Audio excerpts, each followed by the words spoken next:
talking about funding today. Critical, critical, critical, right? Absolutely. Yep, the funding community is absolutely critical to the performing arts ecosystem. And we must be in alignment, right?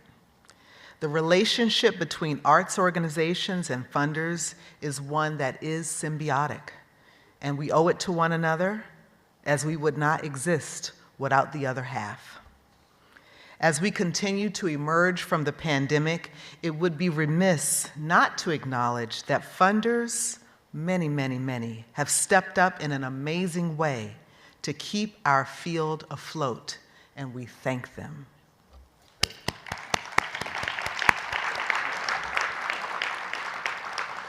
And now, as we head into this next chapter of recovery, it is critical that we are even more aligned as we move forward, remaining on the same page, evolving together. Our evolution must be strategic. I am thankful to Lane Sugata, board member of APAP and program officer of creativity and free expression at the Ford Foundation, as well as Alejandra Duque Cifuentes, founder of ADC Consulting. Lane and Alejandra work together to bring you this session, and transparency and clarity is vital for our progress. Let's welcome Lane. Thank you.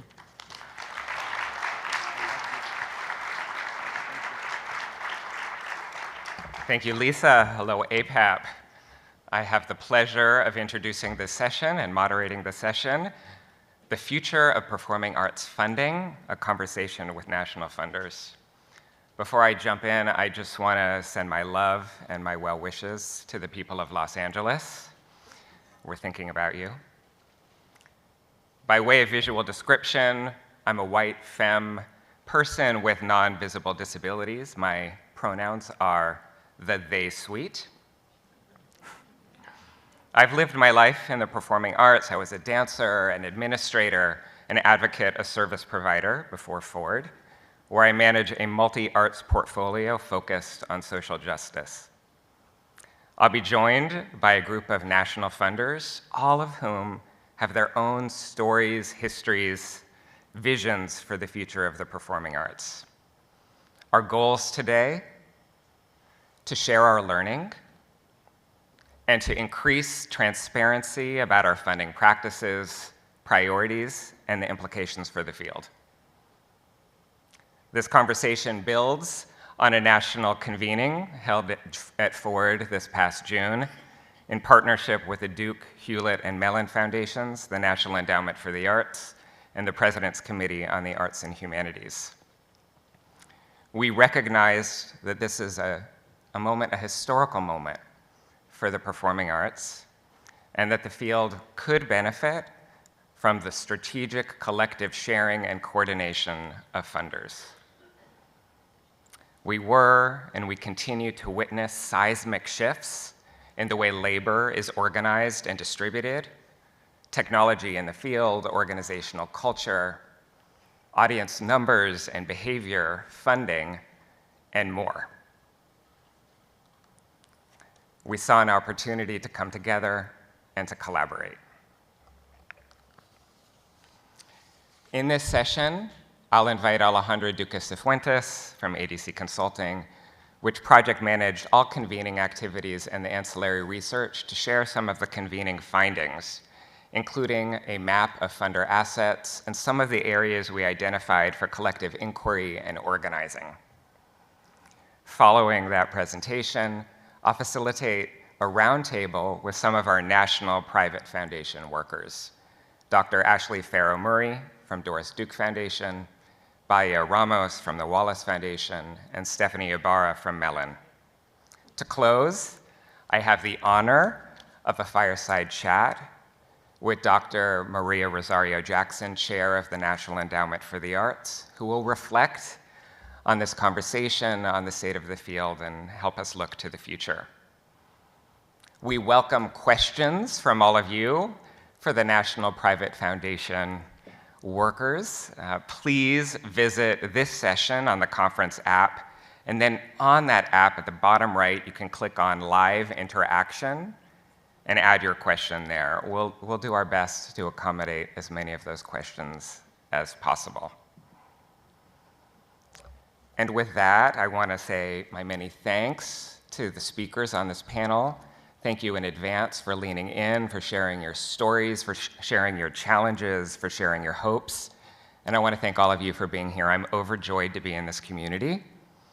And with that, I welcome Alejandra.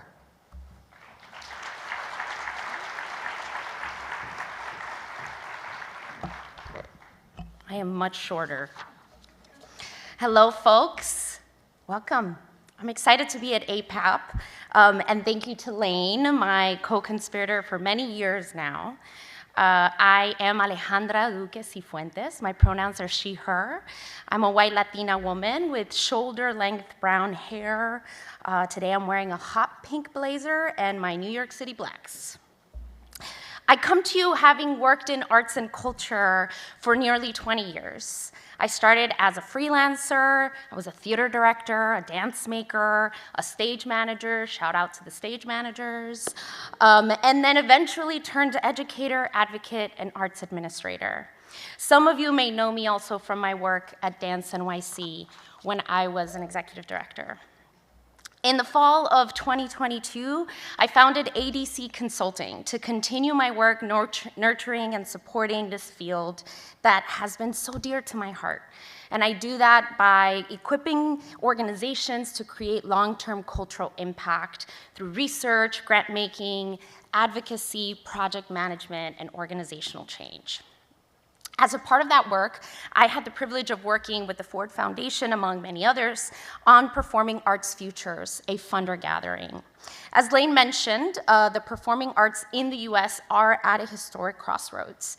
The pandemic ignited broader social, racial, and economic reckonings that both revealed existing vulnerabilities and inequities and posed new challenges to the way the performing arts are made and experienced. Moved by the urgency of the moment, this group of funding collaborators came together to invite other national funders and key partners to take stock of the landscape of the performing arts funding and the state of the field in order to consider the future. Hosted in June of 2024 at the Ford Foundation Center for Social Justice, the gathering aimed to create a space for shared learning, connection, and coordination among funders. Made for and by with those funders, the convening was values and data-driven, gathering 48 individuals working within private philanthropy, public institutions, and field leaders from diversity of perspectives and experiences. As Lane mentioned, I curated it alongside my colleague Carrie Blake, who is in the audience today, in collaboration with the host committee. The event included a combination of research presentations, small and large group discussions, panels, and art experiences. 2 pieces of research were conducted and presented to frame the convening. The first, a state of the field report, which confirmed the presence of systemic issues rooted in white supremacy and settler colonialism that have plagued individuals, entities, and the nonprofit performing arts sector as a whole for decades. And those conditions were worsened as a result of the pandemic. These include the undercapitalization of the sector, high reliance on contributed income, perpetually increasing competition for funding, challenging earned revenue models, increased costs relative to low efficiency gains, and a high reliance on unpaid and insufficiently paid labor. Research on the state of arts funding provided a snapshot of funders and philanthropic innovations, and this includes government agencies and leaders, commercial business and individuals, producers, donors, board members, all who tend to influence the arts in ways that resonate with their own values. These players have been present through critical touch points in arts funding in the United States and play a role in both improving and exacerbating the conditions that the sector faces today. Data on the 24 public and private entities participating in the convening, gathered through a pre-event survey, also provided some context. It revealed that arts giving for the group that was present totaled $893 million that was awarded to just over 16,000 grantees over the previous year, with 58% of those funds coming from public entities. Available data sources on arts philanthropy suggest that the convening participants represented between 20 to 30% of philanthropic giving in the performing arts in the United States, with a few foundations, 5 out of 22, providing the majority, about 51% of the group's arts funding. The data brought forward the tremendous power and opportunity present among convening participants to impact the sector and its workers. You can watch the detailed data presentations and download the research decks online. I will include a QR code at the end of the presentation for your easy access. A key component of the convening was an opportunity to gather ideas and reflect. This included the presence of a graphic note-taker, artist, and organizer, M.K. Abadu. On the screen, you can see an image representing the interconnected forces shaping the arts ecosystem. It depicts the state of funding, key events, active systems, and the complex challenges impacting the field today in response to both research presentations. In addition, given the convening's goals of collaboration and coordination, participants were guided through the creation of a funding community asset and strategy profile of their individual foundations, which was later aggregated for the room as a whole. Loosely following the asset-based community development framework, the asset and strategy profile asked the participants the following questions. What assets do foundations hold and leverage in support of the performing arts field? And second, how do they use them? The resulting tool acted as an inventory of tangible and intangible assets and strategies and tactics. As a grantee, this tool can give you access and a sense of what are the different ways foundations can support art-making individuals and entities beyond the provision of cash. Let's dig right in. While providing financial resources to the field remains funders' primary function, for example, the use of financial instruments and economic power that might look like grants or program-related investments or bonds, etc., the resulting aggregated profile included 4 additional types of tangible and intangible assets. For example, non-material assets like archives or space and facilities, non-financial material assets like space and facilities or tech infrastructure.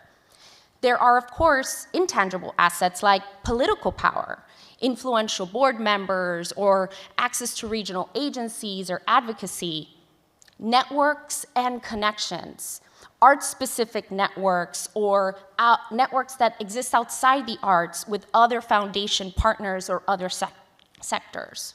And then, of course, knowledge and expertise, the skills and expertise that might exist within their staff, like legal and financial expertise, grant-making, marketing and communications, evaluation and research, and industry knowledge and connection to artists and nonprofit organizations.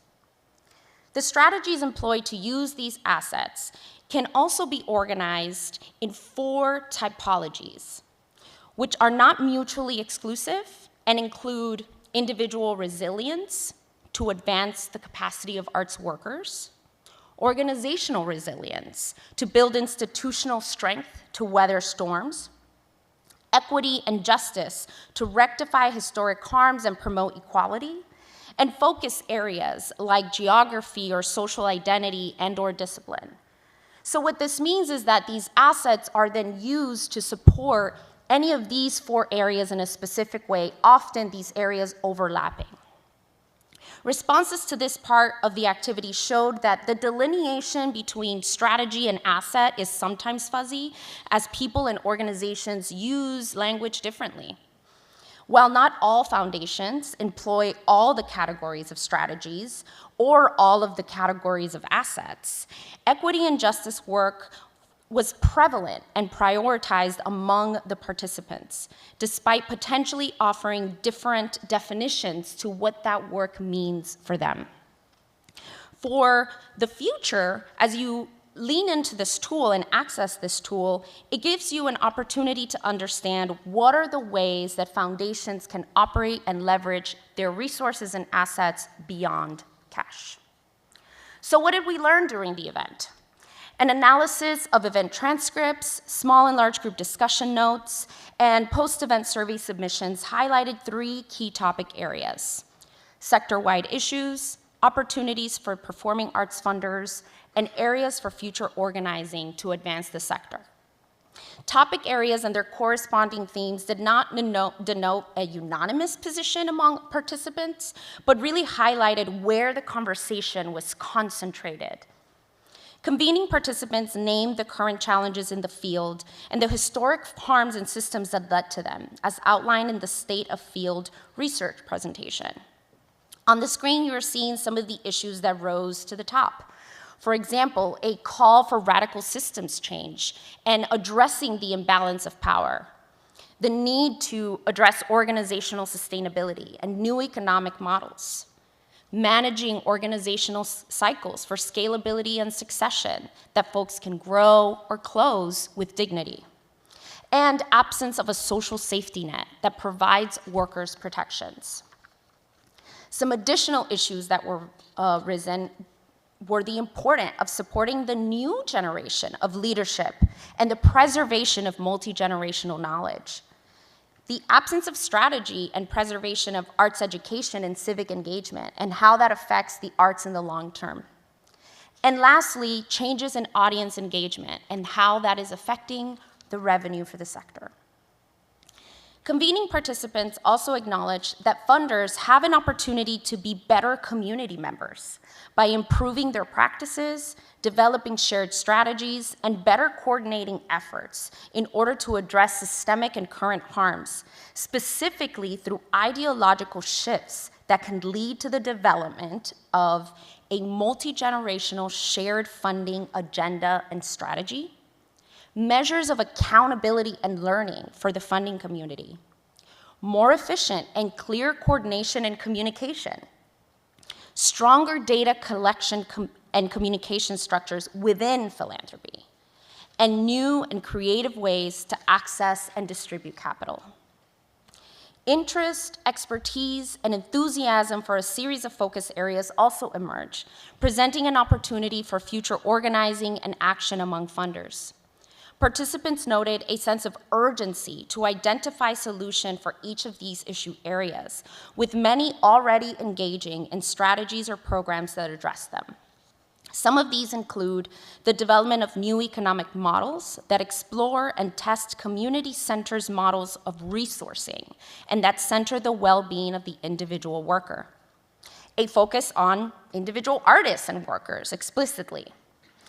The improving the sector's literacy and power in influencing technology and AI, the role and the impact of arts service organizations, and advocacy and narrative change work on behalf of the arts within community and to the general public. At the heart of the convening was the intention to create an opportunity for relationship building, transparent discussions, and deeper connection among the participants. As participants got to know each other better and developed some shared frameworks for why it mattered to organize, the conversations in the room deepened, surfaced areas of difference and tension, and welcomed vulnerability.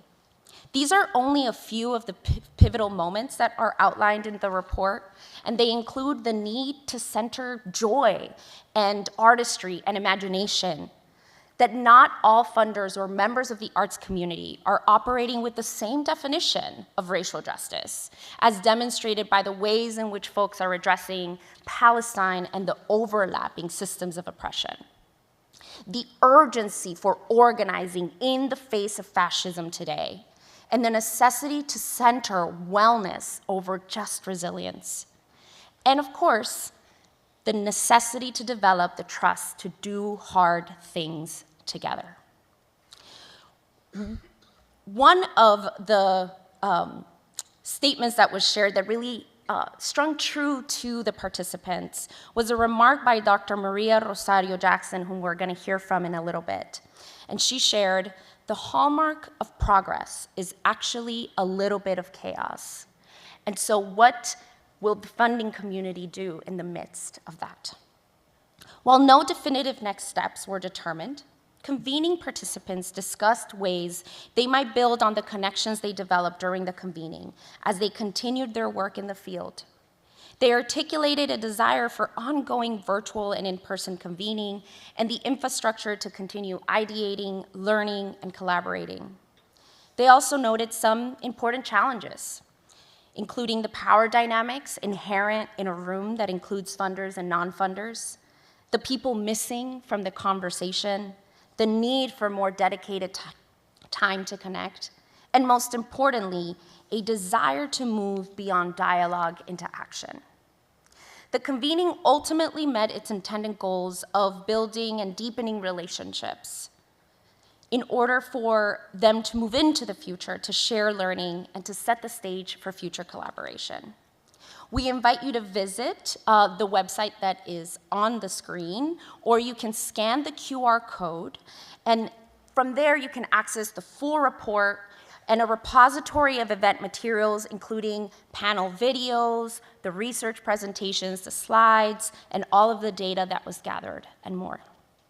With that, I'd like to pass it back to Lane Sugata and our wonderful panelists. Thank you.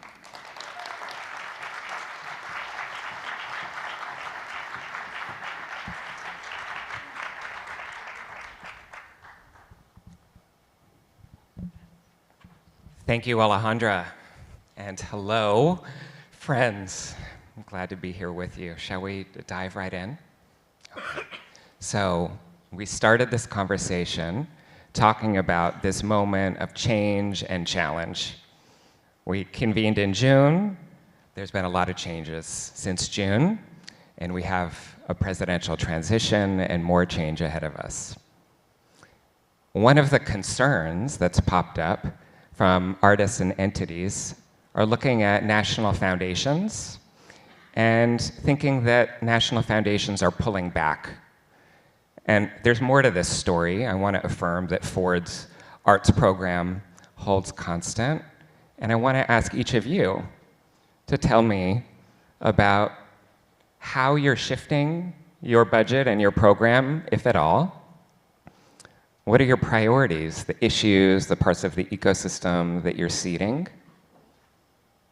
And if there's a change at all in the scale, how and why is that happening? So let's dive in with a hard question. And Stephanie, I'm going to invite you to speak first. Stephanie Ibarra from Mellon, please. I appreciate the hard question. Hello. I'll start by just naming, I'm slightly less than 24 months into my role as program officer at the Mellon Foundation. So much of what the context that I want to offer into the space today precedes me. And I say that because I feel actually quite proud to work alongside my colleagues at the Mellon Foundation in the way that they are moving the needle. So there are a few things. I'm going to try to remember all of the points here, Lane. But the first is from the Mellon Foundation, we have multiple programs. The Arts and Culture program is one. And over the last 5 years, the budget for the Arts and Culture program has nearly doubled. So let me see if I can get these numbers right. In 2019... You've got this. I know. In 2019, it was $79.6 million distributed through the Arts and Culture program. That's in visual and performing arts. In 2023, that number jumps up to 156.9 million. And in 2024, we're on track to exceed that. We're tracking toward 168 million. Again, that's across performing arts and visual arts and literary arts. So that's the biggest shift. The biggest shift is that we've increased our dollars circulating in the field. That has come alongside a real commitment from our foundation president, who is herself an artist, Dr. Elizabeth Alexander, that comes alongside a real mandate around racial and social justice. So the foundation at every sort of across programs at every level, we're being asked to repeatedly, relentlessly interrogate what it means for us to operate in a way that moves our fields forward to a just and thriving future. I'll pause there. Thank you, Stephanie. Well, maybe we'll just go in order by I will. I'll turn to you, and I just want to recall that one of the areas for collective organizing that popped up is service organizations. I know you're doing some work in that space, and I hope you can share some of your learning and your work in that space. And also, you've been leading a national conversation around community engagement. Can you tell us a bit about that work too? Bye. Thank you, Lane. Is this on? No. Okay, that's okay. Yes, please. Hi, everyone. Bahia Ramos. I have the privilege of leading work at Wallace that is, in the way we are designed, we have the privilege of being durational with our work. Our investments last over 5 years. And so once a decision is made, it gives us the sense of like space and time to breathe through these ideas and issues that we're trying to address and deeply invest in the organizations that we work with in the hopes that that work results in something that both benefits them, but also the sectors that we care about. So I've been leading our work in the arts, and if any of you have a history of like working and seeing Wallace's research, you know we've been deeply invested in audience engagement and audience development as it happens over time. I think at the tail end of that work, right, the leaders involved in that initiative are really faced with this question of, okay, I can build my audiences, I can get more people in, but what about the communities that I reside in? What about this work with like the real people in my neighborhood and understanding and reflecting their needs, their wants, their desires, both internally and externally? And that led us to a sea change within our own organization, as deeply invested in trying to create an information landscape that was like credible and relevant for the time to tackle this notion of community and what it meant for arts organizations going forward. As we looked at how to address that question, the idea of like, where does this reside really happen? Where is it intrinsically in the DNA of arts organizations? And we made this shift in 2019 to work with a group of BIPOC arts organizations across the country and in Puerto Rico to really address this question of well-being as it relates to community engagement, not in a traditional sense of like, I'm engaged, I show up, so here I am, free tickets, show up, but really, what does it mean to be for your community and also invested in your art form and carrying it forward? So we're in the middle of a 5-year, $107 million investment called Advancing Wellbeing in the Arts. And while this initiative is double in terms of investment size of a typical Wallace Arts investment, it is because we are working with partners and understanding that we alone should not be the only ones responsible for and creating this information landscape in a space in which we had to develop new relationship, new ways of working, and new ways of understanding. And so we have worked with intermediaries, with everyone from like APAP to art service organizations rooted in communities of color to the regional arts organizations to invest in both understanding organizational wellness, but also understanding what it means to be equitable grant makers and change the ways and practices of our industry kind of going forward in the hopes that that influence carries over and helps us become better decision makers as this ecosystem grows and the influence of smaller arts organizations, BIPOC arts organizations, can become more palpable as we discuss the work of art making, of creative producing and production, and also connection to people and humanity through that space. Thank you, Bahia. Now, Ashley, I'm gonna turn to you too, and I'm gonna recall another area for collective inquiry and organizing is tech and AI. Now, you are known for your work in tech, and I'd like to invite you to speak to its importance in your portfolio, but it's also not all you're doing. Could you tell us about the full scope of your programming? Yeah, thank you, Lane. Hi, everyone. I'm Ashley Farrow-Murray. It's great to be here with you all today. So I think I'll start by sharing a little bit about what our current strategies are generally, including tech, but also beyond it. Because a couple of years ago, just before my arrival at the Doris Duke Foundation in 2023, the foundation identified 2 new areas that it would focus its arts program on. And the arts program consists of funding to theater, contemporary dance, and jazz. So those 2 strategy areas now are 1, creating the conditions for abundant creativity, and 2, building a field at the intersection of the performing arts and digital technology. So what these 2 things look like, the first strategy on creativity stems from a legacy program at the foundation that was founded in 2012 called the Doris Duke Artist Awards. Today, the Artists Awards are up to $550,000 per individual artist award.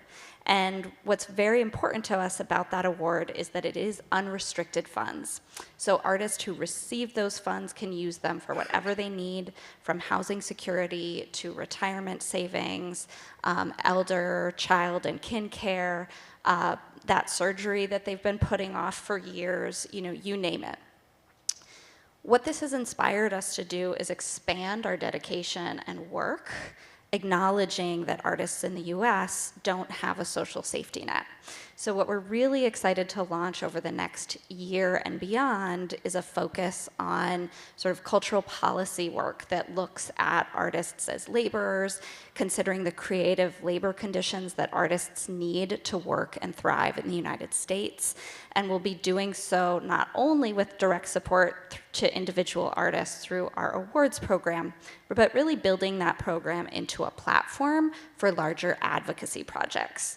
So this year you'll see that from May Day to Labor Day, we'll be hosting a national regional campaign called Creative Labor, Creative Conditions, which we started last spring with Chair Jackson as one of our first keynote speakers, and we're thrilled to be expanding that work. Then on the side of digital technology, this is something that stemmed from COVID. When the foundation identified that indeed the performing arts could use some more resources to be able to contend with the conditions that we were facing throughout the COVID-19 pandemic and our sort of forced adoption of digital platforms in many areas, whether we wanted them or not, right? So our hope with this new initiative focused at building a field at the intersection of the performing arts and digital technology is to empower every performing artist to be able to have access to the knowledge and resources that they need to decide when, how, and whether or not they would like to use technology. And the way we're defining technology is quite expansive. It's been really important to me. My background is as first a choreographer and then a technology curator and producer in the performing arts. Production is technology, right? Our field has long been grounded and rooted in technological infrastructures. So I'm thrilled that with our new Performing Arts Technologies Lab, which was an open call opportunity that we started this past spring, we're supporting projects that are looking at emerging technologies like artificial intelligence and virtual reality, but also production infrastructures at the ground level of proscenium practice. We're also hosting at the end of this month a an Indigenous Technologies workshop led by Christopher K. Morgan at our venue and center, Shangri-La in Hawaii. So I'll close by just sharing that the other really big new thing at the Doris Duke Foundation across these two strategies is that we're really approaching our work on arts and culture, not only within the arts program, but really trying to consider what the connections are with the arts across programs. Working with my colleague Zeba Rahman, who's in the front here, and is the steward of our Building Bridges program, focused on promoting U.S. Muslim stories. Working also with our colleagues at Shangri-La and across all of our programs, arts and culture is really a pillar of the Foundation's dedication and focus to culture in the U.S. So it's kind of exciting to see that steadfastness continue and grow as we pursue these new strategies. Thanks, Ashley. Is there anything you want to say about the size of your giving and shifts over time, if there have been? Thank you, Lane. Yeah, I mean, what I can say is that, as we're sort of approaching what we call a one org approach, we're really looking at how not only my arts program budget is supporting the performing arts, but if there's opportunities beyond it. So I'm thrilled to say that, our arts program continues across jazz, contemporary dance, and theater. And these strategies you're going to see continue on the same commitment that you've seen over the years in these areas. And we're able to have more flexibility to identify other opportunities outside of our program to grow our dedication in the field as well. Thanks so much, Ashley. So I'm hearing, having just heard from these three fabulous presenters, that there's a real diversity of approaches. Philanthropy is not a monolith, and there are also points of alignment. So, I'll name that. And then also, as a funder on the panel, I should add that Ford's work is really about advancing social justice content to advance race, disability, and gender justice. It's about resilient fields and leaders, and it's also about inclusive economic models. I also work at a social justice foundation, so the ways in which we think about the arts and culture in relationship to movement spaces is important to our work, which is an invitation for all kinds of collaboration across sector. And I'm gonna just lean into that space of collaboration, which was the origin story of Performing Arts Futures, and it's also our learning, the importance of relationship building, of shared learning, of coordination. And I'd just like to invite each of you to reflect upon how collaboration and coalition building is showing up for you, in your work. As I think about this, I'll name here too that the pandemic, of the things that it offered the field, was an opportunity for national funders, for arts organizations, national and regional, to coordinate. And we built infrastructure and we built networks. I'm thinking about the Artist Relief Fund. I'm thinking about America's Cultural Treasures. I'm thinking about the LA Arts Recovery Fund. The infrastructure and the networks that we built can be reactivated in moments of crisis, and I've been heartened to see some of that coming together already happening, in Los Angeles. I was asked before this panel to put a question to the audience about those of you who may be looking to organize to support artists and the arts community in LA. Is that something that any of you are thinking about? And if so, I invite you to raise your hand. Great. And now I invite you to look at the others in the room who had their hands up. Maybe you want to keep them up, and to connect with each other following this session. Thank you for your work and your coordination. And now I'm just going to open it up to whoever wants to jump in on this question about collaboration and coalition building. Well, I think you're right that the pandemic allowed us to just not be so precious with the work, right? And drop the veil. I think many people think we all talk all the time, we all know what each other is doing, but the language and the things that we talk about need some form of translation between us sometimes, and it just comes down to having relationships with each other and actually looking at the work not through the people and organizations we invest in, but the ways in which our work actually is implemented and actually lands and impacts the people we care most about.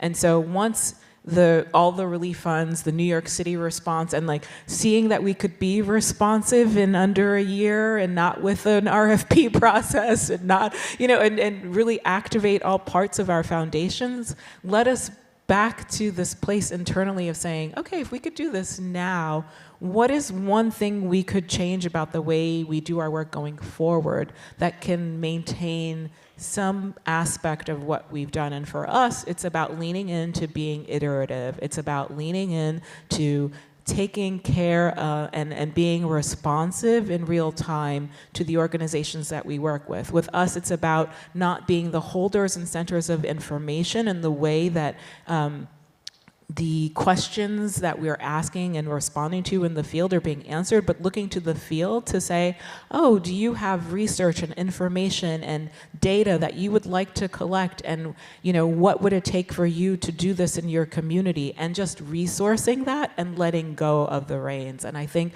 that was important for us as a research-based foundation that really cares about credible, factual information in an era of misinformation, to make sure that information and data was coming from all sides, and credibility happened everywhere, not just in these kind of pillars of wealth and long-standing investment. Thank you. Ashley. Yeah, I really appreciate, Bahia, your bringing up, this sort of call to activate all sides of our foundations. And I think that is really core to our work, collaborating at every level of the sector. So the Doris Duke Foundation is leaning really strongly into, of course, maintaining our grant-making portfolio and also hosting knowledge-building activities and other opportunities for community building within our field. So that's happening not only with our active grantees, also it's in hosting folks outside of those who are receiving, direct financial support from us right now, in order to do some activating. And we've seen already, for example, in sort of meetings with those interested in our new performing arts and technologies work, folks really starting to organize themselves actually around things like intellectual property and copyright protections in the performing arts within this new wave of artificial intelligence and a kind of uptick of cultural awareness around it. That same topic has sort of ignited all of us. You heard Alejandra talk earlier about AI being a topic of interest after the June funders convening that we co-hosted at the Ford Foundation. And we have been able to convene that group again around that topic to continue this conversation and collaboration and those connection building moments. So that's just one example of a specific topic that I think has been a through line in some of the collaborative efforts that we've seen, and an opportunity to continue the foundation's work, for example, on racial equity through some of these new conversations. Thank you, Ashley. Stephanie? The compliment I think that I'll offer here is, in addition to what you all have said about collaborating amongst ourselves and with our grantees, the thing that I've been incredibly pleasantly, not surprised, I'm just thrilled that inside of the Mellon Foundation, that the framing of thought partnership, the framing of, because the entire arts staff has just come from the field and will go back into the field, there is this sort of culture that has developed around, cool, these are the tools that we as arts workers have available to us now, temporarily, and what tools and how do we bring those tools to the table to amplify, augment, and force multiply the tools that our colleagues are bringing to the table. So the coalition building feels to me not just happily, not just amongst the people inside of the institutions that we work for, but also that there is a reciprocal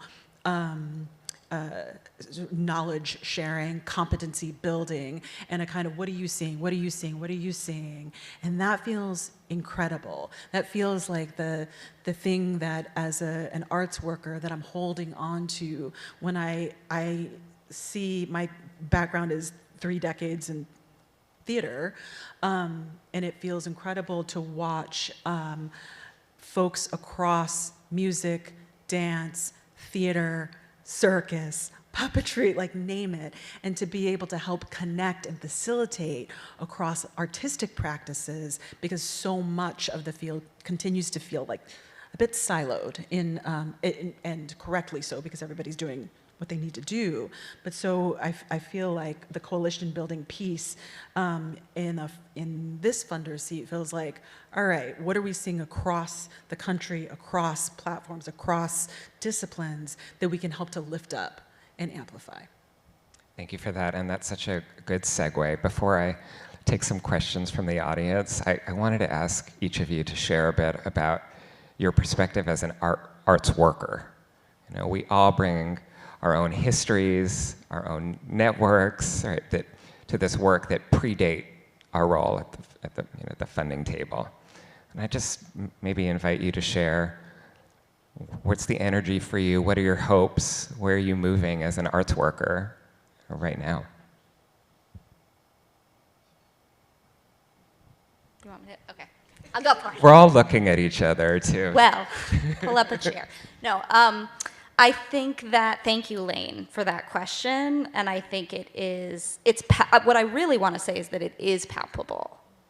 I agree with you, Stephanie. It is palpable and exciting.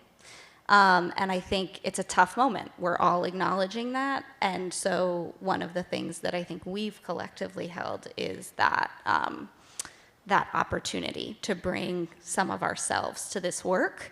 And so what I will say from my perspective is that I am really focused on the creation of new works, and I'm really focused on production. Production at every level, from the level of the well-being of artists and their ability to have the space to focus on the creation of making new work and engage in production, having the time and the space to be able to do that work, and the resources to realize one's wildest and most ambitious visionary dreams. Because as a lifelong arts worker and practitioner, you know, I really personally believe that the way through all of this is through the arts, and specifically the performing arts. The performing arts and its liveness through the live body. And I think it's important for me to say that right now, because one thing that I hear often with all of our talk of digital technology is to underscore that, in fact, both can be present at the same time. That's a reality that I've lived throughout my career and that I'm really bringing to this work. So I'm excited as an arts worker to be able to engage in conversations like these. I'm excited to listen, and I'm excited to support production and the creation of live works. Yeah, my hope is that the robots will never be able to move like our bodies move. Like, that's my belief. I was like, no, you can't dance like I can dance. So that'll never I don't know. I don't know. But I think I started a career in institutions in the arts. As a child, I think institutions provided me a space to imagine new possibilities for myself. And I think I believe in institutions that create and support the production of art. And I will always believe in that work and have a space to invest in like their own possibility, their own evolution. As we think about we're always thinking about new models, new ways of generating well-being internally and externally, and to be able to have the privilege to like invest in the space and time and the grappling over those questions is a real privilege for me, and to be a part of that conversation and know that those spaces are holding space for me in my own identity and my own way of reflecting myself back and seeing myself being a part of this landscape, and having it be of value will be something that holds dear and will hold true in any space I inhabit and any opportunity I have to support the kind of proliferation of that exercise, of that work, of that abundant nature of institutions is something that I'm deeply excited about. Thank you. Is there more you want to say? I started as an actor, but ended as an artistic director. Not ended. And It's still going. and as part of that is I'm a dramaturg, and so what I bring into the way that my work at the foundation and my lived experience as an arts worker come together is like I love being inside the problem with folks. I love sort of identifying what that Gordian knot is, and then figuring out how to when to pull it apart and how to do that in a way that is in keeping with the narrative that we want to be telling, et cetera, et cetera. So that problem solving is part of who I am as an artist and as a sort of foundation worker. So that's sort of how I approach this. Thank you for sharing your worlds with us. Just because I'm with you, I'll just share what's firing me up right now is, someone who's been an artist, but also has been committed to social justice work personally and professionally. I'm so grateful to be in a space, where I'm at Ford, where I get to think about how to connect artists and organizers. When I get to think about the role of creative strategy in advancing movement work, and to name LGBTI and disability justice movement work at this moment of escalating attacks on our communities and our bodies. And there's a lot of work. There's a lot of work to do, and I have a lot of hope and energy around that. It has come time for me to bring some questions into the room from the audience, and thank you, Alejandra, for writing out some that have come through the app. And I'm just going to read the first three that came to me, and invite you to respond to whichever you choose. The first is on impact. As funders consider the future of performing arts funding, how do you evaluate the success of your investments? What should organizations like ours focus on when demonstrating impact? That's one. Re-granting small organizations. I'm concerned about a recent shift away from funding arts re-granting programs. How can we support precious touring in the US without such programs? So this question of touring too. Can you address funding for small community venues, organizations? Okay. International. How much do you value introducing performing arts pieces created outside of this country to the American people, especially in the climate of the coming administration? Okay, and I'll just ask the fourth. So you have options here, and we honor the great questions that have come in. Capitalization. With multiple funding cliffs upon us, chief among them being ARPA, what are the most interesting ways orgs are contending with capitalization?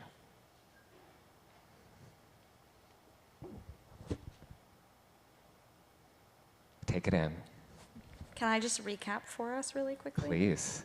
So there was, I just can't remember the first one. There was Impact. capitalization, How do you demonstrate international- impact? Impact and re-granting.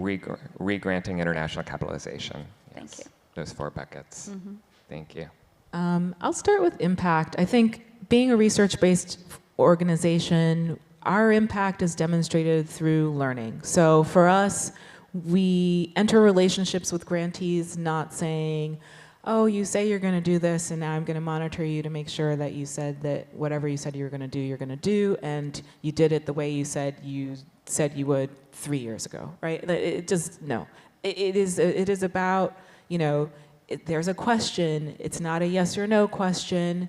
At the end, we could have changed and learned that the question we were asking or the approach that we were addressing was the wrong thing, and that is still good information to have. And so we really take a learning approach, and we're open to all of the things and issues that arise and the pivots that arise along the way, and look at our impact as the ability to spread those ideas through networks like APAP, through practitioners on the ground, and make sure that whatever we're putting out there is credible and relevant and easy to read and accessible to all. Thank you for that. I want to say one thing about impact, and I'll address regranting too. The impact piece, I'm going to deeply speak from the I, because there isn't sort of, in the arts and culture program at the Mellon Foundation, a sort of rubric where we look at impact. For me, and I steward the performing arts portfolio, for me, I'm not necessarily looking for like, can you tell me how many audience members you served? That feels like the way back. In the now and in the future, it feels, I believe deeply in fractals and the small and how we are at the small. And so when we're talking about small organizations, that feels beautiful and lovely and brilliant. And it is more for me about demonstration of an understanding of what the interlocking and overlapping systems of oppression are that are operating on all of us. And can you see yourself in that problem? Can you locate yourself in how you are reinforcing the problem? And then can you pull at the root of the solution? So that's a little bit just from my point of view on impact. And in terms of regranting, because I know that's a big question that comes up a lot with the Mellon Foundation. Again, I'm sitting here sort of having stepped into decisions that predate me, but my understanding of the way that the Mellon Foundation Arts and Culture Program is, we're constantly reevaluating, as we should all be doing, as you all do, as we do in our practices, to think about what we are optimizing for and how we are diversifying our tools to best align with our desired impact. And so the way that we are thinking about regranting specifically, and this is not, regranting is not just about touring, but regranting is about where are we best served by an inch wide, mile deep approach, which is direct grants to an organization. There is no such thing as too small for the Mellon Foundation. So we're talking about tiny, tiny organizations, multi-million-dollar, inch wide, mile deep, and this is where regranting comes in, at least how we distribute our resources, and where are we best served to do a mile wide and an inch deep in terms of just allocation of financial resources. And so we are constantly evaluating that suite of tools and making sure that at any given time that we are balanced in our approach, and that we are constantly evaluating that approach relative to social justice goals within the foundation. Can I offer something? Okay. Just a note on regranting at Wallace. It is not necessarily a common practice of ours, but in the approach to this new work and understanding that we needed partnership and understanding that small organizations comprise a huge part of the ecosystem, and information and data around them is largely not available in terms of the landscape of research that's always produced. We sought out partners through the regional arts organizations and through service organizations that are rooted in color, in communities of color, to re-grant. They know these practices, they know these organizations, they have relationships with them. And so we started a relationship with them in which we could fund organizations smaller in size, under $500,000, rooted in communities of color, to understand and learn more about them, and also channel resources out that help build and amplify their voices in the landscape. And so we're really thrilled, and I'll tell you, there have been real record scratch moments in these relationships. None of these things are easy, but I think kind of leaning into the uneasiness, the discomfort, the kind of newness of it has provided a new way of being and conversation for us. And we are excited not only about the resources that could be available to small organizations, but what we mean to learn from it, what we mean to gather and strengthen and understand about our community as a whole as a result of that work. Thank you, Baya. Now, Ashley, you get the final word. Sure. Yeah, I guess in terms of re-granting, maybe to echo, the Doris Duke Foundation and the Mellon Foundation, I think both have shifted their relationships to re-granting over the past few years, like Stephanie, in a way that predated my engagement. What feels important to say, however, is that the Doris Duke Foundation is continuing to fund re-granting. And I think that's a misconception that I hear sometimes. So every chance I get, I just say that out loud. And the other thing is that for the next several years, our relationships with regranters will continue as we provide multi-year support to support folks through the end of funding of a specific program. And then the final thing that I'll add about that is that we have not halted our relationship with the organizations who provided re-granting support, that we're continuing to work and talk with those folks to consider if there are future programs coming out of those institutions that we would have a relationship with. So those three things feel integral to the ways in which we're approaching our new strategies. And impact-wise, I'll say that we're thinking a lot about failure and risk-taking in this moment. Across our work on creative conditions, abundant creativity, and cultural policy, as well as our work on digital technology, we're working very closely with our grantees to make sure we're supporting them to, approach projects without needing to have a deliverable and with extraordinary room for failure and risk. Because we're looking to answer some big questions, and we hope that, having the time and space to entertain those questions will also help to support the material conditions that our regranters have been supporting for so long. Thank you so much, Ashley, for the invitation to take risks and your commitment to learning, and thank you all for sharing with us. That brings us to a close of this part of the session, and I'd love to invite Dr. Maria Rosario Jackson, Chair of the National Endowment for the Arts, to join. Thank you.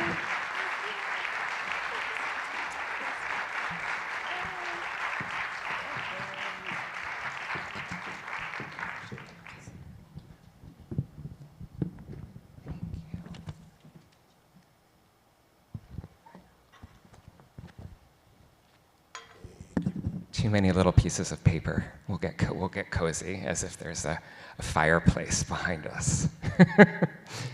Yeah, thank you, Chair Jackson, for being with us, and thank you for your extraordinary service to the field over time. We appreciate you. We have an invitation. We just have an invitation for you to reflect on what you've just heard about the field, what you experienced with us back in June, and what you've heard from our national funding partners. Let's just start there with whatever's coming to the surface for you. Well, I'll start with gratitude. So thank you, Lane, for inviting me, and to Lisa, thank you for having me be part of this APAP convening. I know how important APAP is. Many years ago, I was on the board, and have a good sense of the role that it has played and how it strives to evolve and be respondent and relevant, and seeing all of you here who I know are doing important work in so many parts of the country to make sure that the arts are part of people's lives. It makes me feel good to see everybody here, so thank you for your work as well. Thank you. Just to start, it was a really extraordinary conversation that happened this morning, or this afternoon rather. I don't know what time zone it is, clearly. Afternoon. This afternoon, just now. Sunday. just now. And there are a few things that got my attention. One has to do with this idea of impact, which was sort of the thread of the last few comments. And I'm heartened to hear that my colleagues in foundations are thinking about how our metrics and our ways of thinking about progress need to evolve. And they need to evolve consistent with the reality that the field is in a state of rebuilding itself. And when you are in that state, it makes sense to adjust how we understand accountability. Accountability doesn't go away, and it never should. But how we think about progress and how we think about being accountable needs to match the moment.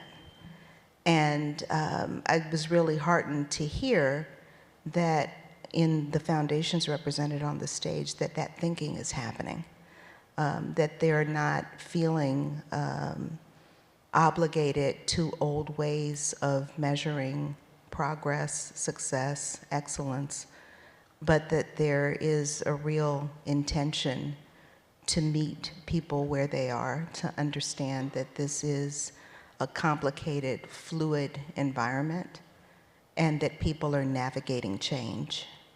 So it was heartened to hear the focus on impact. Me too. And I was heartened to hear also this willingness to take risks and to fail, and to acknowledge that we make mistakes and we cause harm, and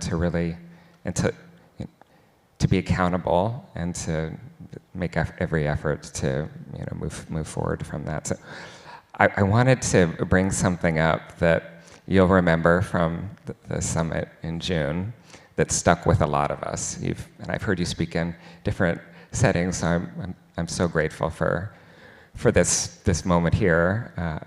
This idea that the arts are important in moments of change, for the health of local communities, for humanity, and that a hallmark of progress, this is your quote, a hallmark of progress is a little bit of chaos. And maybe that's the moment that we're in. I just thought I'd invite you to talk about this moment of change and the role of the arts and how you're thinking about this idea of chaos. Yeah, I do think that as organizations, one is you go back to another theme that came up earlier today, which was ecosystems. And one might ask, well, what does a healthy ecosystem actually look like? And I think that's an important question to keep present. I will tell you and I'll get to chaos, I promise. It's okay. But I will tell you. Go where you want to go. From the Arts Endowment perspective, this idea of ecosystem in my mind's eye is guided by the intention of making sure that all people in our country have the opportunity to live artful lives.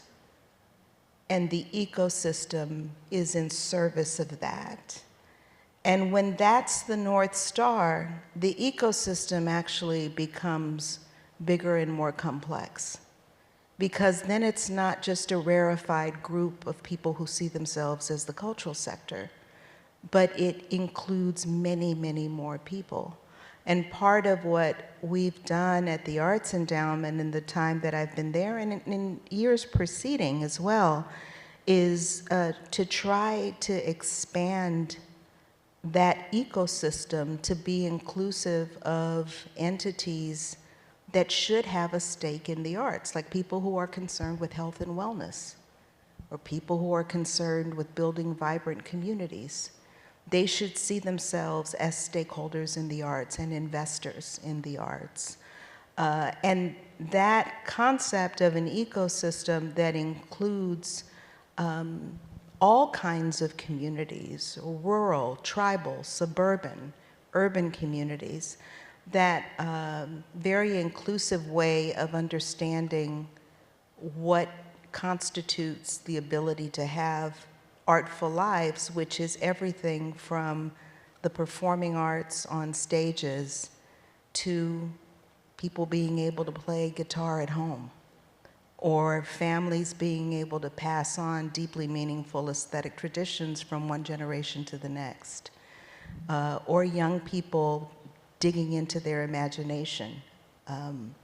All of this full spectrum of activities in the performing arts is certainly an important component of that, constitutes what's necessary for an artful lives. And there are so many actors, and I don't mean just thespians, but so many parties that are implicated in making sure that people can have artful lives. It includes teachers, it includes medical professionals who are looking at wellness in a more holistic way, community developers who understand that there need to be spaces for expression and creativity. So it's a much broader understanding of who's on the hook. I appreciate that's an invitation for us to think very expansively.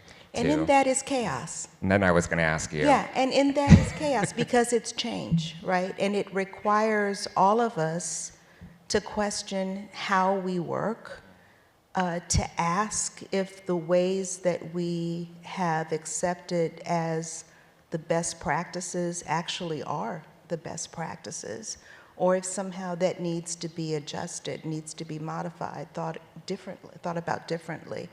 And that does bring, anytime there is change that requires us to grow, to question, there's a level of discomfort often, a level of chaos.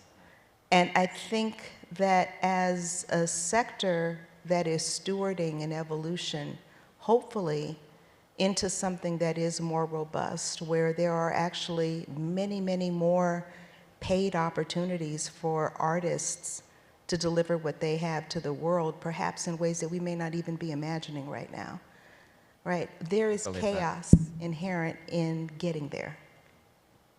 I believe that. So we have change ahead. How do you see this work shifting in a changing environment, and how can we be thinking about the work in the future? There is always change, and I'll speak as someone who is in a position within a federal agency right now, a position that was never intended for it to be forever, but to rotate with government. I think that there is, in my experience over the last few years, I had to testify before Congress to defend our budget twice, and did a lot of visits to the Hill to talk with people on both sides of the aisle, to educate about what we do at the Arts Endowment, to talk about what kind of benefit their constituents are receiving in rural communities, in small towns, in big urban centers, in suburban communities. And I will say, I've been heartened that there is strong bipartisan support for the Arts Endowment. And there are many things. And the budget is up. The budget is up. We started this administration with a budget of $1.675 million, and we're at $207 million now. Significant increase, the biggest increase in the history of the agency. The other thing that we've done in the past few years is really try to shift internally from thinking ourselves not only as grant makers, but as a national resource. And to understand that in addition to money that is available to deploy through grant making and other things, that we have other assets that we can draw on. And this includes the federal platform to socialize important ideas.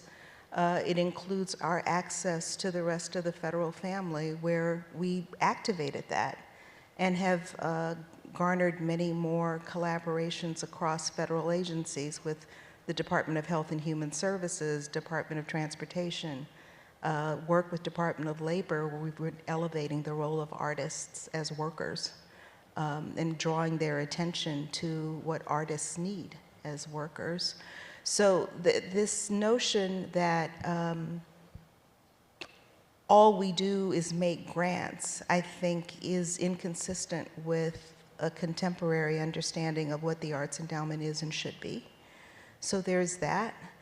I also think that there's work that hopefully will be durable that has to do with animating this idea of artful lives and bringing more awareness to the wide range of aesthetic expressions that are meaningful, valuable, worthy of support.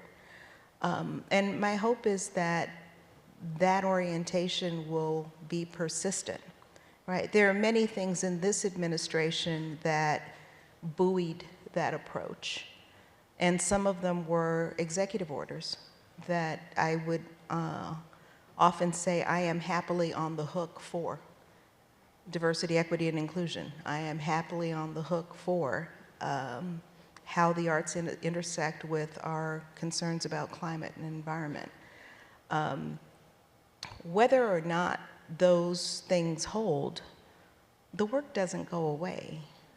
And the awareness that I think we've been able to lift up over the last few years is something that I hope has momentum and energy and a life of its own. I think one of the contributions that we were able to make has to do with the national narrative around the role of the arts, where the default policy arguments have often been about the arts as an economic engine. And of course, that's important, and it's not something to diminish. That said, it's also really important to understand the role of the arts in the health of our democracy, in the vibrancy of our communities, in our personal, familial, and community well-being. And that was affirmed by the Surgeon General. And in January, we did a summit co-hosted with the White House Domestic Policy Council, focused, it was a Healing, Bridging, Thriving. And it was the role of arts and culture in communities. And what was important from that gathering was the public embrace by people at cabinet levels, not in the arts, about the importance of the arts and the centrality of the arts to the work that they're trying to do, whether it is community development or health or education, understanding that none of those things are possible without the contributions of artists and arts organizations in a very serious way.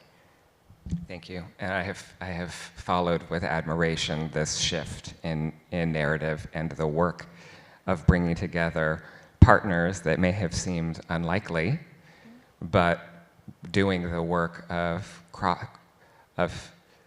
speaking across divides and building bridges and recognizing that every agency has a stake in this work, right? And that the arts should be at the table. So thank you for that work. Now I know we're coming to the close here, and I just wanted to offer you the opportunity to share any final reflections or anything you think that this room should be thinking about as they step away. Yeah, I think we're all involved in our specific roles, and there are many around the room. We're all involved in ultimately creating places where all people can thrive and reach their full potential. I believe that, and many of you may already see your work in that light, and many of you may not. And for those of you that don't, I want to bring that to your awareness that the work that you do contributes in such significant ways to creating communities where all people can thrive and reach their full potential. And if we believe that, we must understand that we can't do it by ourselves, and that the opportunities to be in community with each other and people who are not in this room as well, and to do the work that actually lifts us, allows us to be our best selves, allows us to connect to each other, connect to earth, to connect to the divine. I mean, I've often said this, and some of you who know me have heard me say this before. I'm an urban planner by training. And early in my career, I was so often discouraged to focus on the arts because they were like, why aren't you doing housing or something that is more, you care about racism, poverty, all of this, why are you doing the arts? As if it was off mission.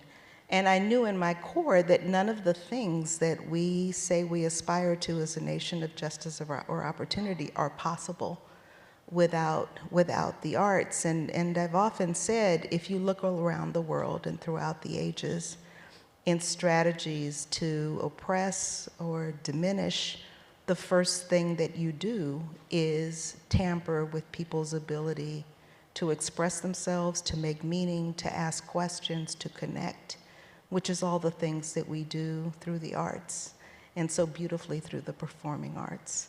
So if it is so important that it has to be tampered with or taken away to oppress, then why don't we think of it as central to building up?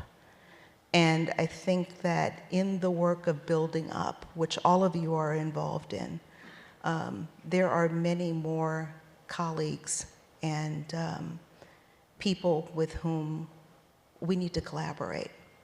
So as we think of arts ecologies, my hope is that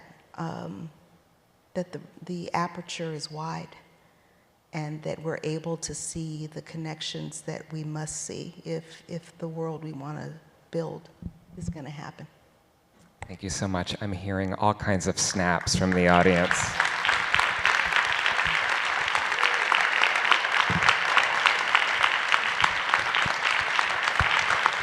Thank you.